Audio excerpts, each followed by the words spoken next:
Hey, it's the Terminian Hero here, and we're playing some more of the second Reality Project Reloaded. We're doing a bonus video that I tried to avoid doing, but I actually ended up missing a lot, so yeah, I've got like 7 different things to go to here. So let's just start with number 1. First of all, yeah, so this video is just gonna be a bunch of stuff I missed or didn't mention.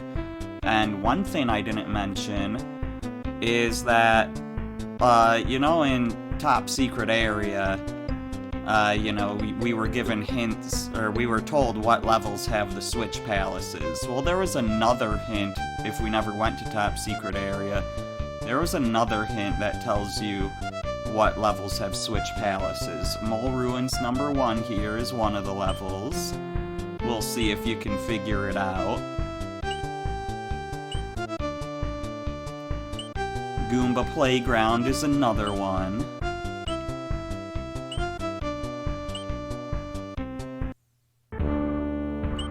Bones Labyrinth here is another one. Are you getting it yet?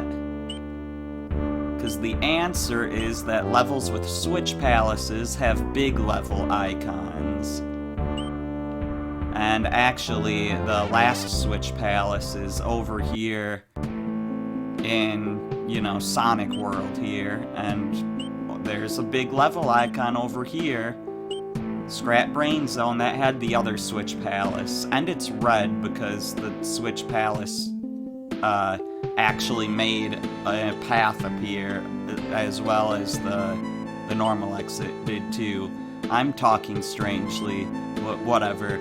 So, another thing you'll notice here is that this world looks different. It's colored different because we did third space. And in fact, there's a few worlds that are like that, because World 5 here is also colored different since we did third space. Anyways, I think that's all I wanted to say for this first little bullet point. I will take a brief trip to World 8 here, just to refresh you on what that looked like, because we've seen World 8 after we did third space, but we haven't seen it before, so that's one of my bullet points later on. So this is what it looked like after. Anyways, moving on to bullet point 2, this is the level Ice Bomb Bridge, the first level in World 4. And I missed a Dragon Coin in this level. I got the 5 Dragon Coins in this main area here, but there was a 6th one in this little side path. And we went on this side path, but because we already collected all 5 Dragon Coins, this last one didn't spawn. So, that's that. I can get off of this one real quick. Now we're going into third space. So, Perplex Rosa here, you may remember this part of the level with these blocks, and I spun these blocks here, but I didn't fall into this pit and die, because why would I? But if you go down here, it actually warps you to a little bonus area. So we'll just do this real quick. Yeah, who knew you'd get a bonus area from falling into a pit? If you actually look at the structure of the level, it kinda makes sense, because there's an overhang and there's no way you would accidentally fall into the pit. So if the only way you can go into the pit is by accident, then... or not by accident, if the only way you can go into the pit is intentionally, then it makes sense for that hole to be a secret. And yeah, we're back out here, but yeah, you see, it does have this overhang where you're not falling in this pit by accident. Anyways, moving on to point 4 here. Okay, so now we're still in third space, we're in the Chaos Complex level. And man, I missed a lot here. I only got 1 out of the 5 dragon coins, and I missed lore. So when you first get to this room, you can go into this warp here, into this gate, as they call it. And it brings you back to the ruins of Ludwig's castle. And you can get this dragon coin. That's the one we got before. But the other dragon coins and the lore I missed is all very close by. This is actually super late into the level anyways. Oh, gosh darn it. Okay. Yeah, so once you've gotten that dragon coin, you want to go talk to Marty Mole. I'm just gonna skip his dialogue, because we've read it already. And now, if you go back into the warp again, into the gate here,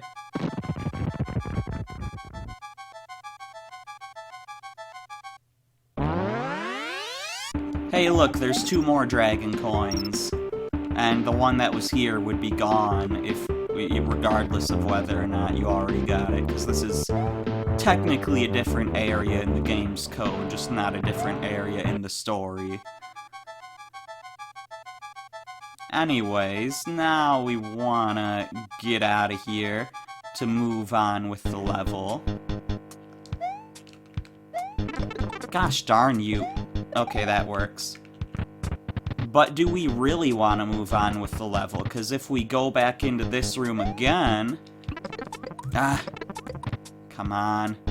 And then we go through the warp again. If I can get up there. Yeah, as you might have guessed, it's changed one more time.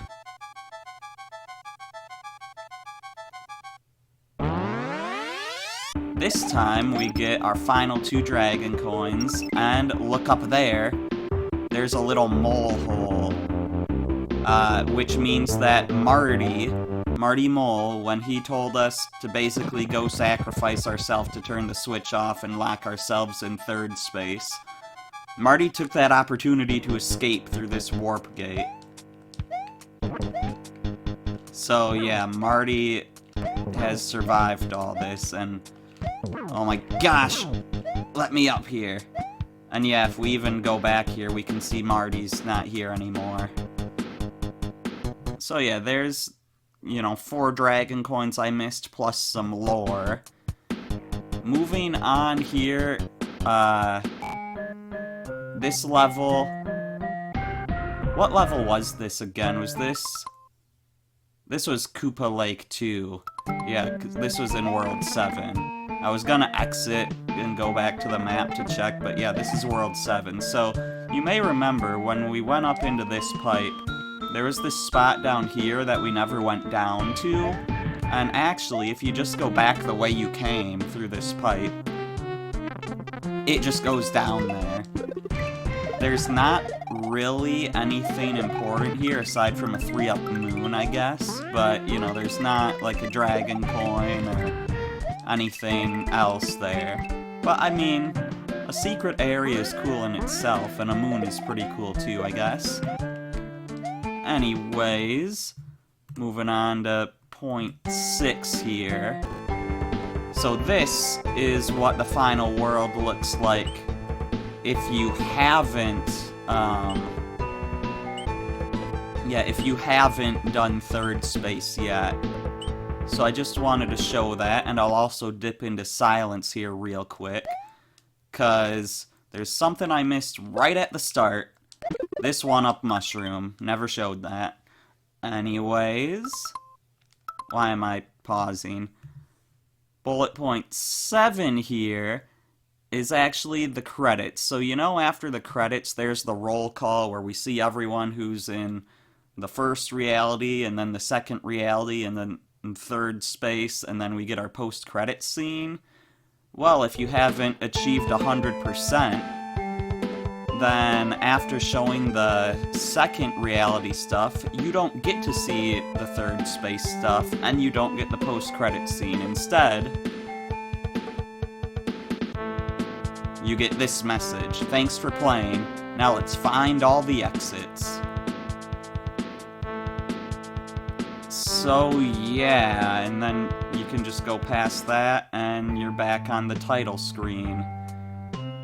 And that's pretty much everything. There's only one other thing I want to mention, and that's just about the emulators you use to play this game, because when it comes to emulators, a lot of people will tell you that high accuracy emulators are better because they mimic the console that they're trying to mimic better. But here's the thing. Hacks aren't made for official hardware, they're made for emulators. And a lot of these hacks were really popular when really low accuracy emulators were popular.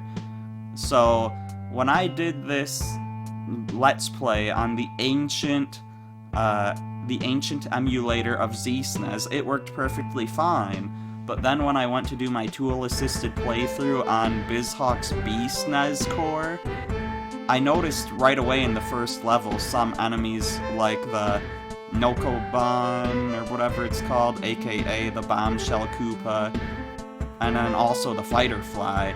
Those enemies weren't spawning properly, and that was because I was using too high accuracy of an emulator, so I switched from BizHawk's B-SNES core to their SNES 9X core, which is lower accuracy, and then everything worked fine. So yeah, just a little PSA to end things off. People may say that high accuracy emulators are better, but not for hacks, man. For hacks, you want a lower accuracy emulator, because then your hacks actually work. Anyways, yeah, that's where I'm gonna leave it. That'll be it for this video. I'm the Terminian Hero, and I will see you next time for something else.